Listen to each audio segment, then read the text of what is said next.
Et si aujourd'hui je vous parlais d'une trilogie que je n'ai pas lue et qui d'ailleurs n'est même pas du post-apo, d'un livre qui n'en est pas vraiment un, de 4 autres livres dont l'un d'eux peut être lu n'importe quand, et d'un dernier livre que je n'ai pas lu non plus et qui en plus, au moment où j'écris cette vidéo, n'est même pas encore sorti. Bonjour à tous et bienvenue dans Chronique Post-Apocalyptique. Dans ma vidéo sur l'exode spatial, je m'étais demandé comment on pourrait faire pour quitter la planète si en définitive tout espoir était perdu. Cette question, j'avais dit que beaucoup se l'étaient posée autant du côté des ingénieurs que du côté des auteurs d'œuvres de science-fiction. L'auteur des livres que je vais vous présenter aujourd'hui fait partie de ces personnes. Et contrairement à ce que mon introduction peut laisser penser, ils sont relativement simples à comprendre. Plus que des trilogies et des livres annexes, ici il est question de ce que l'auteur qualifie lui-même de saga. Un univers tout entier où tout se rejoint et où on peut véritablement tout comprendre des tenants et des aboutissants de l'histoire. Mais avant de véritablement rentrer dans le vif du sujet, commençons comme j'aime le faire dans ce type de vidéo par le principal, l'auteur.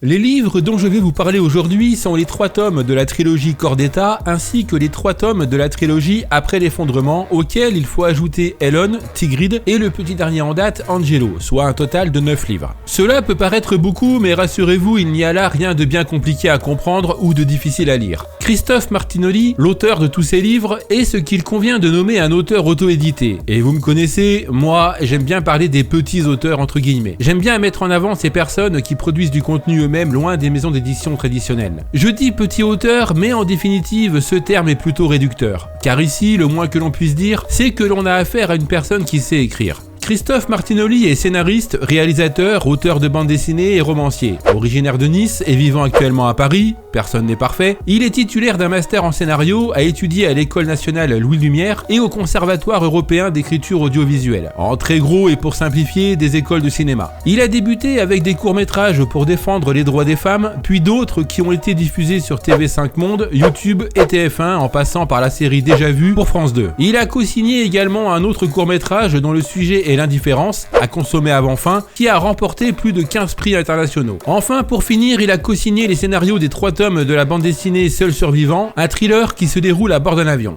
En résumé, Christophe Martinoli sait écrire, il connaît son sujet et ça se ressent clairement dans ses livres. La première trilogie que je vais vous présenter n'est pas du post-apo, mais un thriller politique. Ça peut paraître bizarre que je vous présente ce genre de livre, surtout au vu du thème général de la chaîne, mais je pense que ça vaut le coup de s'y attarder 2 minutes. L'ensemble des textes de l'auteur constitue une vaste saga qui se déroule dans le même monde et où tout est lié. Concernant Corps d'État, c'est une trilogie qui se situe bien avant la 2e série de livres. D'après ce que j'ai pu lire à droite et à gauche, c'est un peu comme une longue introduction, le point de départ qui va entraîner l'effondrement du pays. Vu que je ne l'ai pas encore lu, pour l'histoire, on va se baser sur les résumés des 4e de couverture. Le soir même de la réélection du nouveau chef de l'État, ce dernier meurt brutalement. La présidente du Sénat par intérim invoque l'article 16 de la Constitution et prend les pleins pouvoirs, ce qui fait immédiatement et légalement de la France une dictature. 5 années passent, durant lesquelles la nouvelle présidente n'a jamais rendu le pouvoir. Alors que tout le long les héros vont s'échiner à combattre le système, le monde qu'ils connaissent est en train de s'effondrer autour d'eux. La France sombre dans le chaos et la dictature est proclamée. Comme on peut le deviner, l'ambiance n'est pas à la fête. Est-ce que cette trilogie est bien ? Je ne saurais le dire. Cependant, au vu des critiques que j'ai pu lire et au vu du style de l'auteur que j'ai pu apprécier au travers des livres en ma possession, je pense que Corps d'État mérite qu'on s'y attarde. Comme on peut s'y attendre, l'effondrement de la société a donc bel et bien lieu. Plus tard, en 2026, alors que l'humanité est en plein chaos, la Terre est frappée par plusieurs petites météorites que personne n'avait vu venir. Par chance, le bolide qui aurait dû anéantir l'espèce humaine passe dans un trou de serrure gravitationnel, ce qui alterne sa trajectoire. Si d'ordinaire les météorites sont constituées de fer ou de carbone, ici celles qui sont tombées sont différentes. Après analyse, un nouvel élément aux propriétés révolutionnaires est découvert. Nommé le graviton, il est capable, entre autres choses, de compenser localement les effets de la gravité terrestre. Et cela tombe plutôt bien, vu que la météorite va revenir pour s'abattre sur Terre en décembre 2101. On se retrouve donc 75 ans plus tard, et c'est là, en définitive, que l'histoire débute. Les dernières ressources de la Terre ont été pillées sans vergogne, et des pans entiers de montagnes ont été découpés pour récupérer le graviton, le carburant indispensable qui va permettre aux différentes arches construites par les pays les plus développés de quitter la Terre. En résumé, nous sommes donc dans un monde post-effondrement, une météorite va s'abattre sur Terre et mettre fin à l'humanité, les hommes ont défoncé les montagnes pour récupérer le graviton et ils ont asséché toutes les ressources d'eau possibles et imaginables pour le voyage. Et bien évidemment, les arches ne pourront pas embarquer la totalité de la population. Nous sommes donc en 2101. Le premier tome nous propose de suivre une femme nommée Aélis qui a la chance de faire partie du voyage, mais elle ne l'entend pas de cette oreille. Alors que le départ approche et que la France a décidé de partir en dernier, une bonne idée de merde des élites d'ailleurs au passage, Aélis décide de s'enfuir, convaincue qu'elle pourra aider à reconstruire la civilisation après l'impact. La gourgandine met les voiles et le livre suit les aventures de sa famille qui n'a que 72 heures pour la retrouver. Pour des raisons évidentes, je ne rentrerai pas plus que ça dans les détails, mais vous vous doutez bien que tout ne va pas forcément bien se passer. Tome 2, année 817. Oui, vous avez bien entendu, nous sommes en 817. Alors que l'arche a finalement réussi à décoller, il y a eu, disons, quelques problèmes. En orbite au-dessus de la Terre, l'arche a également perdu l'un de ses réservoirs de graviton. Et on va pas se mentir, trouver un garage compétent en plein Moyen-Âge, ça ne va pas être évident. L'histoire avance et l'on apprend que ce retour dans le passé n'est en fait pas un accident, mais un détournement. Les responsables partent sur Terre et les héros en font de même au risque de se retrouver nez à nez avec la population locale. Dernier tome et retour en 2101.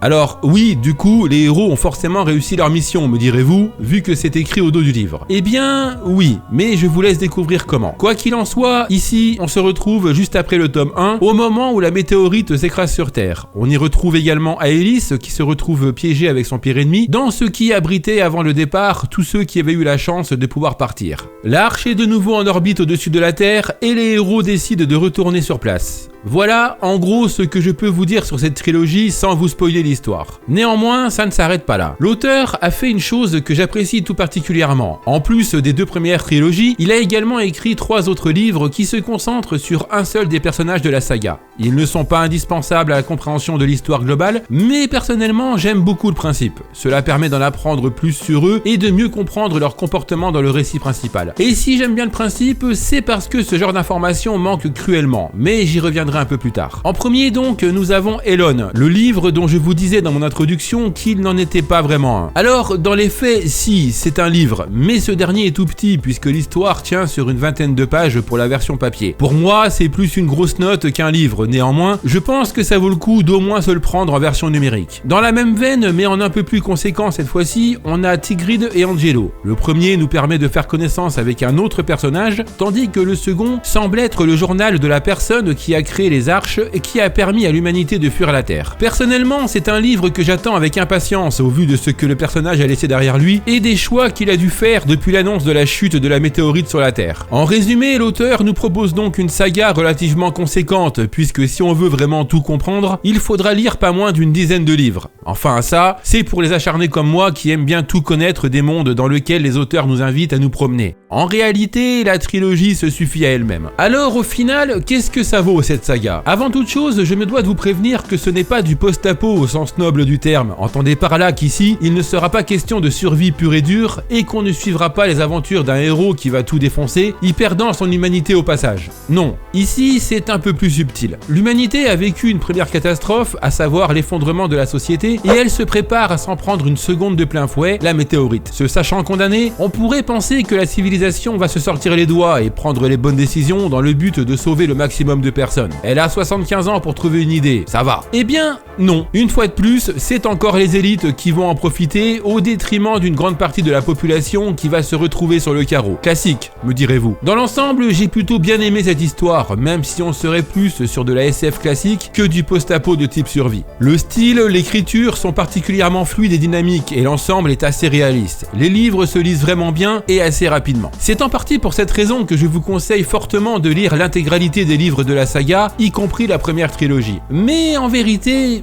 c'est là que j'ai un petit problème. Comme je vous l'ai dit, l'auteur sait écrire. Il a fait des études pour ça et on ne peut pas lui enlever que le travail est fait et même très bien fait. Cela étant, tout le long de ma lecture, j'ai eu l'impression de plus regarder un film ou même une série qui passerait à la télévision que de véritablement lire un livre. Et c'est un peu frustrant. Le nombre de livres a beau être conséquent, ils ne sont pour moi pas assez fournis. Tout va assez vite et j'ai vraiment eu l'impression que toute la saga a été écrite comme un scénario plutôt que comme une suite de livres. Concernant l'histoire et les personnages, on est ici dans tout ce qu'il y a de classique. Le scénario est relativement simple et tout aurait tendance à s'arranger assez bien. Enfin, plus ou moins. Les personnages, même s'ils sont un poil caricatural, sont assez attachants. Cela en a pas l'air, mais je le répète, j'ai vraiment bien aimé cette saga. Comme je l'ai dit, on est sur quelque chose de relativement classique, mais quand c'est bien maîtrisé, cela ne me dérange pas plus que ça. Encore une fois, l'ensemble se lit vraiment bien et assez rapidement. Je pense que c'est parfaitement adapté à de jeunes lecteurs ou encore à des gens qui n'auraient pas forcément le temps de lire. D'un point de vue strictement personnel, je dois dire que je suis quand même resté un tout petit peu sur ma faim. J'aurais voulu en savoir bien plus sur ce qu'il s'est passé durant la préparation, sur l'organisme qui a décidé de sauver une partie de la population et d'en tuer l'autre. J'aurais voulu en savoir plus sur les personnes qui ont réussi à survivre, ceux qui n'ont pas eu le droit de fuir la Terre. Peut-être que ces questions auront une réponse dans le dernier livre. Quoi qu'il en soit, à travers cette saga, on voit que c'est surtout une analyse de notre société qui a été faite, une réflexion sur le monde avec la dénonciation de ce fossé grandissant qui se creuse entre l'élite et les laissés pour compte. Cette thématique qui me tient à cœur est particulièrement intéressante, mais hélas, ce n'est pas assez développé à mon goût. Tout ce qu'on retient finalement, c'est que les riches se sont servis des pauvres pour extraire le graviton et qu'ils les ont laissés sur le carreau pour se barrer juste avant que tout parte en sucette. Il y a des recettes qui fonctionnent et cette saga en est en fin de compte encore un bon exemple. Si je devais la résumer, je dirais que je suis resté un petit peu sur ma faim. Les idées de base sont prometteuses, on se retrouve dans un monde post-effondrement et une nouvelle catastrophe ne va pas tarder à arriver, mais il manque vraiment de développement. Concernant les personnages, comme je l'ai dit, je n'ai aucun souci avec le fait qu'ils soient assez classiques, voire caricaturaux. Tant que c'est bien fait, et c'est le cas ici, pas de souci. Mais d'un point de vue psychologique, j'aurais aimé en savoir plus, d'autant que le monde dans lequel ils évoluent est particulièrement violent et éphémère. En résumé, je dirais que c'est une bonne histoire, dynamique et qui se lit vite. Elle nous fait nous interroger sur des faits qui pourraient bien se dérouler dans notre réalité. Car si cela se passait de nos jours, si l'on apprenait alors que notre société s'effondrerait, qu'une météorite allait anéantir nos vies, pensez-vous vraiment que les élites se soucieraient de nous? Je ne parierai pas dessus. Cette petite vidéo se termine. Je tiens tout particulièrement à remercier l'auteur Christophe Martinoli qui a bien voulu me faire parvenir ses livres et qui a rendu possible cette vidéo. N'hésitez vraiment pas à aller jeter un œil à cette saga, tous les liens sont dans la description. À vous de jouer maintenant, dites-moi ce que vous pensez de tout ceci dans l'espace commentaire, je suis curieux d'avoir votre avis là-dessus. Est-ce que vous connaissiez ces livres? Est-ce qu'ils vous tentent? Comme d'habitude, si vous avez passé un bon moment, n'hésitez pas à mettre un pouce bleu et à partager la vidéo. N'hésitez pas également à me rejoindre sur les réseaux sociaux, à aller jeter un œil à la boutique si le cœur vous en dit, et à vous abonner si mon contenu vous intéresse. Tous les liens sont disponibles dans la description. On se retrouve prochainement pour une nouvelle chronique, et d'ici là, comme d'habitude, n'oubliez pas, de l'ordre naquit le chaos, du chaos jaillit la renaissance. Ciao!